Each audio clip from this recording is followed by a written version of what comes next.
अस्सलाम वालेकुम। हमने स्टार्ट किए थे नंबर थ्री के पास्ट पेपर सॉल्व करने। तो बाकी तो वो 78 पेजेस वाली पीडीएफ हमने सॉल्व कर ली थी। अभी आफ्टर एसोसिएट डिग्री वाला स्प्रिंग 2024 का पेपर है, इसका हम सॉल्यूशन करते हैं। तो क्वेश्चन नंबर 1 है सॉल्व द फॉलोइंग। इसका पहला पार्ट जो है 2019 में ऑलरेडी सॉल्व है। अच्छा, ये वाला जेड डेट आयोटा वाला आ गया। ठीक है, मैंने आपको बोला था Z7 वाला मैंने आपको करवाया था और उसके टोटल 7 वाला था, तो 7 Z7 मल्टीप्लाई Z7, तो वो 7 × 7 49 एलिमेंट्स बने थे और ज़ीरो वाला निकाल के बाकी 48 उसके यूनिट एलिमेंट थे। यहाँ पे भी हमने यूनिट फाइंड करने हैं, लेकिन यहाँ पे ये होगा 64 और इसमें से ज़ीरो का निकालेंगे, लेकिन बाकी 63 बचेंगे, वो सारे के सारे यूनिट्स नहीं होंगे। ठीक है, वहाँ पे मैंने ये बात बताई थी कि प्राइम जो नंबर है 7 तो है प्राइम नंबर, इसलिए वहाँ पे काम आसान था। लेकिन जब ये कंपोजिट नंबर आ जाए ना, तब थोड़े से यूनिट फाइंड करना थोड़े मुश्किल हो जाते हैं, कॉम्प्लिकेटेड हो जाते हैं। तो करते हैं स्टार्ट। Z8 का मतलब है, इसका मतलब है कि इसके element A + B iota type के होंगे और A भी बिलोंग करेगा Z8 से। और Z8 चीज़ क्या है, वो है 0 से लेकर 7 तक के इंटीजर्स। ठीक है, यानी मॉडुलो 8 के इंटीजर्स जो हैं। सिंस Z8 हैज़ 8 एलिमेंट्स, सो इसके एलिमेंट्स क्या होते हैं, A + B आयोटा टाइप के, यानी A, B टाइप के, आर्डर पेयर टाइप के। मीन्स के Z8 मल्टीप्लाई Z8 और 8 8 64। ठीक है, तो ये चीज़ इधर हमारे पास टोटल एलिमेंट्स जो हैं 64 आएंगे। Has total 64 elements. An element A + B iota is an unit in Z8 of I if there exists another element C + D iota I Z8 I such that कि अगर उनका प्रोडक्ट करने से congruent 1 मोर date आता हो, ये चीज़। अब आगे हम इसका ये मज़ीद हल करते हैं। A + B iota has multiplicative inverse. ठीक है, इसका मतलब ये भी होता है कि अगर ये प्रोडक्ट इनका 1 आ रहा है तो इसका मतलब है कि ये दोनों एक दूसरे के मल्टीप्लिकेटिव इनवर्स हैं। तो एक चीज़ ये फाइंड कर लेते हैं। इसको सिंप्लीफाई करने के बाद रियल और इमेजिनरी पार्ट को अलग करते हैं। इसकी थिकनेस ज़्यादा क्यों हो गई है, थोड़ी सी कम कर लें, ज़्यादा कम हो गई है। हाँ, ये ठीक है। अच्छा, ये हम कर रहे थे, इनको अब प्रोडक्ट करवाना है। मल्टीप्लाई करने के बाद हम क्या करेंगे, यहाँ से रियल और इमेजिनरी पार्ट को अलग करेंगे। ये रियल पार्ट है, ये 1 के इक्वल आ जाएगा। ये इमेजिनरी पार्ट है 1 + 0 आयोटा और ये 0 के इक्वल आ जाएगा। ठीक है, ये क्या हो गया, वापस ओपन करना पड़ेगा।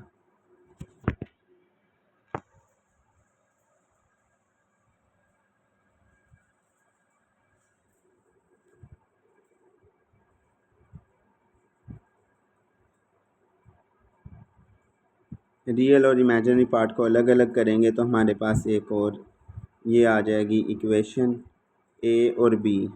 ये फिर से इसकी थिकनेस ख़राब हो गई है।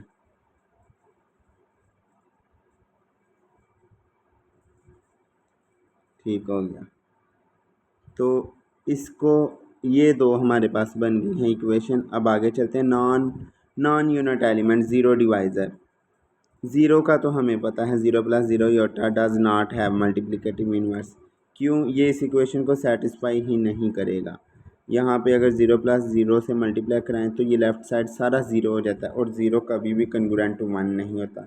तो ज़ीरो तो इनमें हर क्वेश्चन में, चाहे वो कंपोजिट के लिए हो चाहे वो उसके लिए प्राइम के लिए हो, तो ज़ीरो तो कभी भी उसका मल्टीप्लिकेटिव इनवर्स एग्जिस्ट नहीं करता और ज़ीरो यूनिट एलिमेंट नहीं होता। Does not have multiplicative inverse in Z8 iota. This is because it does not satisfy the equation 1 which is this. For any CD + I belong to this one,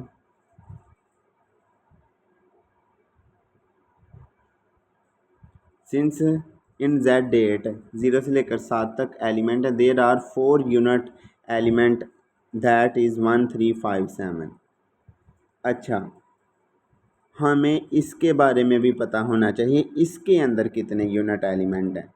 जो ये इसके अंदर element होंगे वही इसके order pair में भी units element पाए जाएंगे। ठीक है, तो हमें इसकी जानकारी ज़रूर होनी चाहिए। जैसे वो Z7 था, Z7 के लिए तो हमें पता है 0 को छोड़कर 1 से लेकर 6 तक वो सारे के सारे उसके एलिमेंट्स जो थे वो यूनिट एलिमेंट थे 1 से लेकर 6 तक। तो यहाँ पर Z8 के एलिमेंट हैं वो है यूनिट एलिमेंट 1, 3, 5 एंड 7। और ये कैसे निकले हैं? बहुत ही आसान है ये भी निकालने। वैसे तो ये बेसिक सा काम है जो आपने रिंग थ्योरी में पढ़ा हुआ है, 6th सेमेस्टर में भी आपने पढ़ा होगा कि इसके यूनिट्स कैसे निकालते हैं। तो ये जो यूनिट एलिमेंट है उनका 8 के साथ GCD जिनका इसके साथ 1 आ रहा है वो इसके यूनिट एलिमेंट होंगे। ठीक है, तो 1 है, 3 है, 2 नहीं है क्योंकि 2 का इसके साथ GCD 2 आता है, 4 का भी इसके साथ GCD 4 हाँ 4 आता है, 6 का भी इसके साथ GCD 2 आता है। ठीक है, बाकी जो हैं ये 3, 4 इसके यूनिट एलिमेंट हैं। तो फिर एक सेट कंसीडर करते हैं, set A is equal to 0। 0 को शामिल करेंगे। 0 को क्यों शामिल कर रहे हैं मैं बताता हूँ। 0 तब यूनिट एलिमेंट नहीं होगा जब A और B दोनों 0 होंगे। जब दोनों 0 होंगे तब ये यूनिट एलिमेंट नहीं होगा।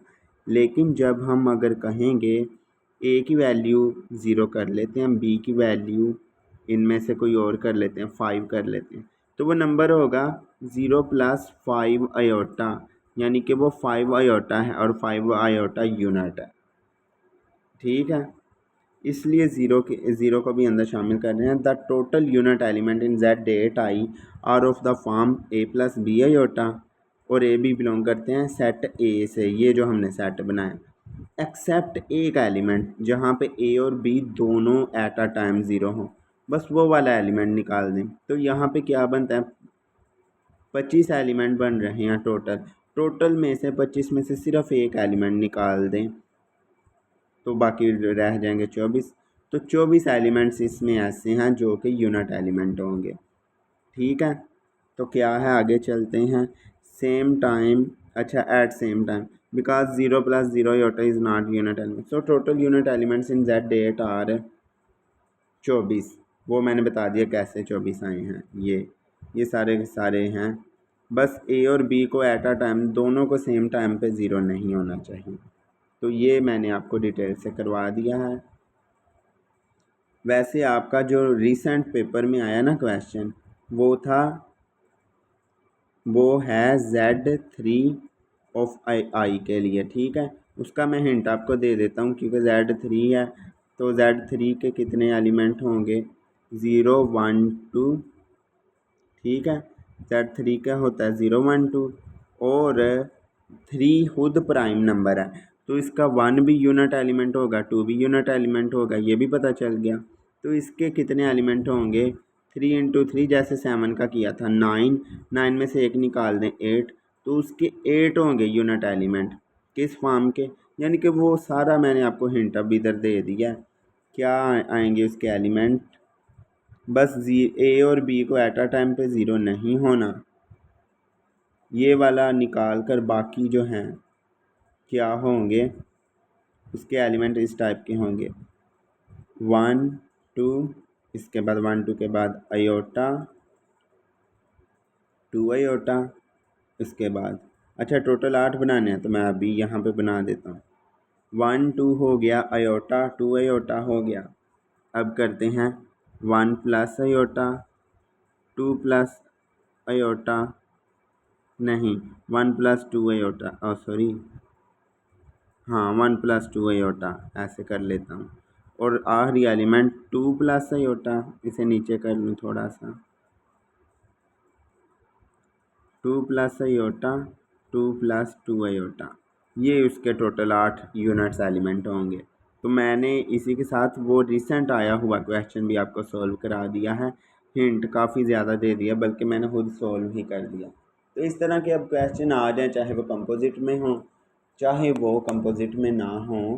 कंपोजिट के लिए ये होना चाहिए कि आपको पता होना चाहिए कि उसके यूनिट एलिमेंट कौन से हैं, और वो भी फाइंड करने आसान है कि 8 के साथ हमने देखा कि कौन से नंबर को प्राइम है, यानी उसके साथ ऐसे कौन से हैं जिनका जीसीडी 1 आता है, और फिर उस सेट में हमने ज़ीरो को भी शामिल करना होता है, फिर उसको मल्टीप्लाई करवाना होता है, उनके एलिमेंट्स की तादाद का स्केयर निकाल कर -1 करना था। -1 वही इसलिए कि ज़ीरो जो है ए और बी दोनों सेम टाइम पे जहाँ पे ज़ीरो हैं वो वाला ये हमने एलिमेंट निकाल के बाकी जो है उसके यूनिट्स एलिमेंट होंगे, ये चीज़ है। अब ये क्वेश्चन हो गया। अब आगे चलते हैं लेजेंडर सिंबल वाले क्वेश्चन। 101 ऊपर है, 103 नीचे है, और दूसरा है 61 ऊपर है, 73 नीचे है। देखते हैं, दोनों ही प्राइम है, दोनों प्राइम है, तो इस पे ये वाली चीज़ लगेगी, उल्टाने वाली चीज़ करते हैं हम। उल्टाएंगे तो ये माइनस नहीं आएगा क्योंकि दोनों का ये 3 नहीं आ रहा, तो ये माइनस नहीं आएगा। इट मीन्स ऊपर 2 आ गया, और 2 किसी के ऊपर आ जाए तो उस पर ये वाला फार्मूला लगता है, ये इधर मेंशन किया हुआ है। इस फार्मूले के तहत हमें इसकी वैल्यू -1 मिल जाएगी। अब 61 है विच इज़ प्राइम एंड 73 है आल्सो प्राइम। ठीक है, तो यहाँ पे भी उल्टाने वाला चक्कर लगाते हैं, और यहाँ पे दोनों का 1 आया है, 3 किसी का भी नहीं आया। अगर दोनों का 3 आता फिर माइनस लगना था, लेकिन इसमें दोनों का 1 आया तो ये प्लस ही रहेगा। ठीक है, तो अब 61 नीचे है, 73 ऊपर है, ये 12 बन जाएगा रिमाइंडर जब इसका निकालेंगे। तो 12 को हम 2 का स्केयर टाइम 3 लिख सकते हैं, और 2 का स्केयर जो है ये वाला 1 बन जाएगा, और 3 वाला इसको अब हम फिर उल्टाने की कोशिश करेंगे। ये क्या है, हाँ ये ठीक है। अब 3 वाला जो है इसको उल्टाएंगे, 3 का रिमाइंडर 3 आता है, लेकिन 61 का रिमाइंडर 4 पे डिवाइड करने के बाद 1 आता है, तो फिर इसको उल्टाने के साथ माइनस नहीं लगेगा, तो ये 1 आ गया, और इसका डायरेक्ट आंसर 1 आता है, क्योंकि अगर ऊपर 1 हो नीचे कोई नंबर हो तो ये लेजेंडर सिंबल डायरेक्ट 1 देता है, तो इसका भी आंसर आ गया। अब क्या है, नया क्वेश्चन है, show that if P is a maximal ideal then P into P inverse is equal to 1 which is generated. ये है जनरेटर 1। ठीक है, तो हमने ये प्रूव करना है। Let P be a maximal ideal. अच्छा, वो गिवन है कि P जो है मैक्सिमल आइडियल है इन अ कम्यूटेटिव रिंग, और we want to show that इसका इन्वर्स जो है वो 1 जनरेटर आ रहा है। Since we know that if P is maximal ideal then R P is in a field, ये हमें पता है इस थ्योरम का। लेट अगर ए उसके इन्वर्स वाले से लें, मतलब P इंटू P इन्वर्स वाले एलिमेंट से लें, then there exist P belong to maximal ideal such that and R belong to R such that a कैसा होगा element, a is equal to P होगा into R-1 R inverse. Consider R steric, हम एक ऐसा consider करते हैं जो कि RP है, इसके फैक्टर कोशेंट वाले का एलिमेंट, उसे R स्टेरिक नाम दिया, जो कि R+P है जनरली। ठीक है, तो ये रेस क्यों नहीं हो रहा, अच्छा नीचे वाले पेज पे। Since RP is a field, so field है तो उसके अंदर R स्टेरिक ज़ीरो नहीं होगा, क्योंकि फील्ड का एलिमेंट है, नॉन ज़ीरो होगा। तो R जो है बिलोंग नहीं कर रहा P से, सो R इनवर्स बिलोंग करेगा R से, कैपिटल R से। ठीक है, now we have A is equal to P into R inverse. ठीक है, ये चीज़, पहला एलिमेंट इसका और दूसरा इन्वर्स वाला इसका। Since P is an ideal, वो आइडियल है तो वो लेफ़्ट आइडियल और राइट आइडियल भी हो सकता है, तो वो लेफ़्ट से अगर मल्टीप्लाई करें तो वो P के अंदर जाएगा।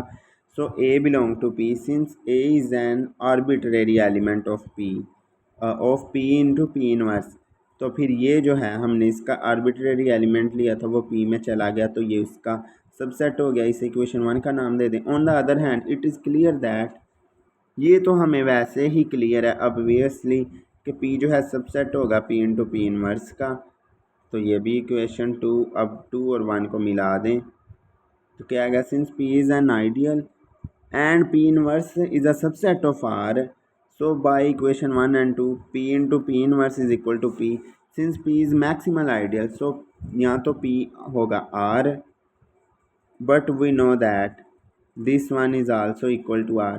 R जो है वो रिंग जो है वो जनरेट हो रहा है सिंगल एलिमेंट से, ठीक है, सिंगल एलिमेंट से जनरेट हो रहा है, तो R की जगह हम ये रिप्लेस कर देंगे।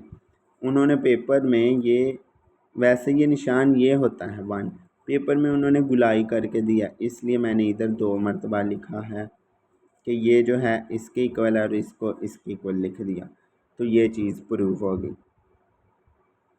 यहाँ पे क्वेश्चन आया है, question number 5, short question, let P be a prime number show that, congruence दिया गया है। अब ये किस तरह का कन्गुरेंस है, एक्स स्केयर भी है वाई स्केयर भी है, दो टर्में आ गई हैं, दोनों स्केयर की हैं। Second degree polynomial with X and Y variable plus 1 congruent to 0 mod P is solvable, show that करना है, यानी कि शो करना है कि ये सोल्वेबल है। इसके 2 केसेस होंगे, थोड़ा सा लेंथ ही है लेकिन मुश्किल नहीं है, मैं आपको करवाता हूँ। Case 1, if P is even prime then, यानी कि ओनली P2, यानी कि प्राइम है तो उसके 2 केस होंगे, ज़ाहिर है यहाँ तो P2 होगा, और आर्ट प्राइम के लिए केस होगा कि वो जितने भी बाकी 2 के अलावा बाकी सारे जितने भी प्राइम होते हैं वो आर्ट प्राइम होते हैं, ठीक है। तो हम यहाँ पे कर रहे हैं case 1, P is even prime, यानी कि P2 2 के लिहाज से इसको हल करते हैं। क्या किया हमने, पहले स्टेप में 1 को उधर शिफ्ट कर दिया, -1 हो जाएगा, लेकिन 2 प्लस करेंगे -1 में तो वो +1 भी हो जाएगा, नो डाउट। इसे इक्वेशन 1 कह देते हैं। अब ये क्या बन रहा है, X square plus Y square congruent to 1 mod 2, और ए बी क्या है X Y, for where either A और B is odd and even, ठीक है। हमने कहा आइदर ए और बी ऑड और even but not both odd और इवन, ठीक है, at same time, then equation 1 is solvable. हमने कहा कि या तो ए या बी ऑड होंगे या इवन होंगे बट नॉट बोथ ऑड या बोथ इवन, दोनों सेम टाइम पे इवन नहीं हो सकते, दोनों सेम टाइम पे ऑड भी नहीं हो सकते, ठीक है। अगर एक ऑड है तो दूसरा इवन, क्यों ऐसी क्यों बात हुई है, क्योंकि ये इवन नंबर है, ठीक है, ये इवन नंबर है और ये कन्कुरेंट में 1 आ रहा है। अगर ये दोनों आड हों, दोनों आड का स्केयर आड होता है, लेकिन आड का सम, दो आड का सम हमेशा इवन नंबर होता है, और इवन नंबर 2 पे पूरा डिवाइड होकर 0 रिमाइंडर बचेगा, ठीक है, इसलिए ये दोनों आड नहीं हो सकते। अब दोनों इवन अगर हो, दोनों इवन हो तो दोनों इवन का स्केयर करने से, सम भी करने से इवन आएगा, वो भी 2 पे पूरा तकसीम हो जाएगा, रिमाइंडर 0 बच जाएगा। इसलिए हमने कहा कि ये दोनों एट अ टाइम सेम नहीं होने चाहिए, अगर एक आड है तो दूसरा इवन होना चाहिए, ठीक है, फिर ही इसका आंसर 1 आएगा, कन्ग्रुएंट टू 1 आएगा। ये बात इसलिए कही है, सोल्वेबल फिर ही ये होगी, तो A square plus B square congruent to 1 आ जाएगा। फिर यहाँ से X square plus Y square plus 1 congruent to 0 mod P है, is solvable for P is equal to 2। हमने यहाँ पे साबित कर दिया कि ये 2 के लिए सोल्वेबल है, इवन इवन प्राइम के लिए ये सोल्वेबल है। अब दूसरा केस करते हैं, where P is odd prime, to show that the congruence is solvable for any odd prime we will use the fact that the Legender symbol का हम फैक्ट यूज़ करेंगे। पहले तो इसको इक्वेशन कैपिटल ए कह दिया, कैपिटल ए इज़ सोल्वेबल जब -1 के साथ पी का लेजेंडर सिंबल 1 आएगा, बाय आइलर क्राइटेरियन लगाया, -1 की power p -1/2, since p is N odd prime, so p -1/2 करने से हमेशा एक इंटीजर मिलेगा, वो इवन भी हो सकता है ऑड भी हो सकता है, ठीक है। तो देखते हैं हम आगे क्या है, देयर फॉर -1 की power p -1/2 is equal to 1 if p is of the form 4k + 1, ठीक है। और अगर ये पी 4k-1 या 4k+3 की फॉर्म का हो तब ये -1 जो आप देगा। ठीक है, तो हम यहाँ पे दो चीज़ें हमने ऑब्ज़र्व की कि if p congruent to 1 mod 4 है देन -1 ओवर p का आंसर 1 आएगा, which means that -1 is quadratic residue mod p, so there exists x0 and y0 is belong to z such that satisfy a x0 square plus y0 square is congruent to -1 mod p. So hence x square plus y square plus 1 congruent to 0 mod p is solvable for all primes p and for some integer x y। ठीक है, तो ये सारे का सारा दोनों cases के लिए प्रूव हो गया हमारा। अब क्या करना है, solve quadratic congruence X square congruent to 8 mod 41 solve करना है। तो इसका सलूशन काफ़ी आसान होगा। कैसे, हम पहले चेक करते हैं कि ये सोल्वेबल है या नहीं। तो 8/41 करेंगे तो ये 8 जो है कंपोजिट नंबर है, तो 2 का स्क्वायर इंटू 2 आएगा। 2 का स्क्वायर जब 1 बच जाएगा तो इसको मैं डायरेक्ट 2/41 लिख लेता हूँ, और इसके लिए इसका आयलर क्राइटेरियन लगाया तो 1 आ गया। पता चल गया ये सोल्वेबल है। सोल्वेबल है तो इसे सोल्व भी कर लेते हैं। सोल्व करेंगे by trial method. Trial method क्या होगा कि ये 41 है तो 1 से लेकर 40 तक, ये यहाँ पे काफ़ी टाइम कंज्यूमिंग काम है। हमने वो नंबर फाइंड करना है जिसका स्क्वायर करने से कन्ग्रुएंट टू 8 आए अंडर mod 41। तो वो 7 है। कैसे, 7 को 7 से मल्टीप्लाई करें तो 49 आता है। 41 यहाँ से माइनस करें तो रिमाइंडर 8 बचता है। एक हमें मिल गया तो हमें पता है इस तरह का अगर एक मिल जाए दूसरे के लिए p में से माइनस करते हैं इसको, और दूसरा हमें 34 मिल जाएगा। सोल्वेबल था, सोल्व हो भी गया। अगर हम आयलर क्राइटेरिया ना लगाते तो इसको सोल्व करने बैठ जाते। फ़र्ज़ करो ये सोल्वेबल ही ना होता, फिर हम 1 से लेकर 40 तक वैल्यूज़ लगा कर चेक करते रहते और बाद में हमें पता चलता कि ये सोल्वेबल ही नहीं है, तो काफ़ी टाइम वेस्ट हो जाना था। इसलिए शॉर्ट ट्रिक्स लगाया करो। फिर क्वेश्चन 2 ऑलरेडी सॉल्व है। क्वेश्चन 3 जो है ये नया है। क्वेश्चन 4 ऑलरेडी सॉल्व है। क्वेश्चन 5 भी नया है और 6 भी ऑलरेडी सॉल्व है। अब दो क्वेश्चन रह गए हैं, वो करवाता हूँ। एक ये है, लेट एन ऑफ एल्फ़ा, यानी कि अल्फ़ा की नॉर्म है, be the norm of alpha, then show that, क्या शो करना है, N of alpha is a rational integer.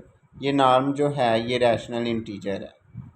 तो ये बहुत ही शॉर्टकट में अलजेब्रिक नंबर थ्योरी की बुक से ये सॉल्यूशन लिया गया है।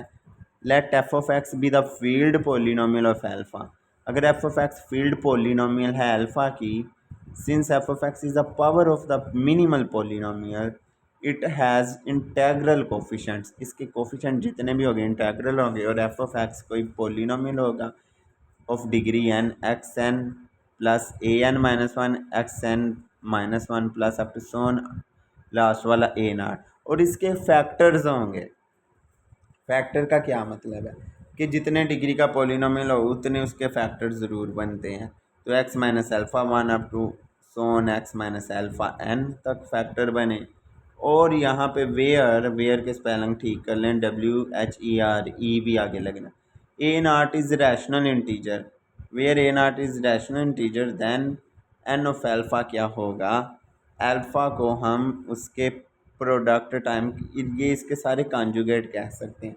Alpha 1 into alpha 2 up to so on alpha n, ये इसके सारे कॉन्जुगेट हैं। और साथ में -1 हर एक से कॉमन आएगा और n की वैल्यू पे डिपेंड करेगा कि अगर n इवन है तो वो फिर +1 आएगा, और अगर n ऑड है तो ये -7 आएगा। साथ में बराबर a नाट आ गया, which is a rational integer. 1 भी आए -1 भी आए तब भी ये इंटीजर होता है। अब आगे लास्ट वाला क्वेश्चन है, वो ये है, prove that all integral basis of a field के is equal to R of theta, integral basis have the same discriminant. इसके डिस्क्रिमिनेंट सेम प्रूव करने। Let alpha 1 alpha 2 up to alpha n and beta 1 beta 2 up to beta n be two integral basis, then alpha j's इस तरह के होंगे। ठीक है, B two integral basis, इसके साथ मतलब लीनियर कम्बिनेशन होगा बीटाज का और साथ में कोई सी आई जेज लिखे होंगे सारे के सारे फील्ड से constant scalars where the C I j's are rational integers. अच्छा ये रैशनल इंटीजर्स हैं यानी स्केलर्स हैं, सम हो रहा है ऊपर। बट यहाँ पे डेल्टा यानी कि डिस्क्रिमिनेंट अगर हम फाइंड करें तो डिस्क्रिमिनेंट क्या आता है, अल्फ़ा जे का मतलब है कि वो alpha 1 comma alpha 2 up to so on alpha N तक है, बराबर आएगा इसका डिस्क्रिमिनेंट जो यहाँ पे सी है, जितने भी सीज हैं उनकी मॉड वैल्यू आएगी और मॉड का स्केयर आएगा, इसका फार्मूला होता है। और बीटा पर डिस्क्रिमिनेंट अप्लाई होगा तो वैसे ही जैसे ए पर अल्फ़ा पर अप्लाई हुआ है, ठीक है। साथ में एक्स्ट्रा टर्म क्या आई है, राइट साइड पे सी आई जे का whole square mod square and this one and the two discriminant are non zero rational integer so that जो है ये चीज़ इसको डिवाइड करेगी और बदले में हमें ये कोशेंट मिलेगा। इससे ये मिल गया हमें कि जो बीटाज़ हैं वो अल्फ़ा वाले को डिवाइड कर रहा है, बीटा का डिस्क्रिमिनेंट अल्फ़ा के डिस्क्रिमिनेंट को कर रहा है divide by reversing the rule of the alpha j and beta j. यानी कि सिमिलरली फॉर अल्फ़ा के लिए भी हम ये कर सकते हैं। तो दोनों के लिए जब कर लिया, कंबाइन कर लिया तो दोनों इक्वल आ जाएंगे। साथ में प्लस माइनस भी लगता है इन डिवीजन वाले मेथड में।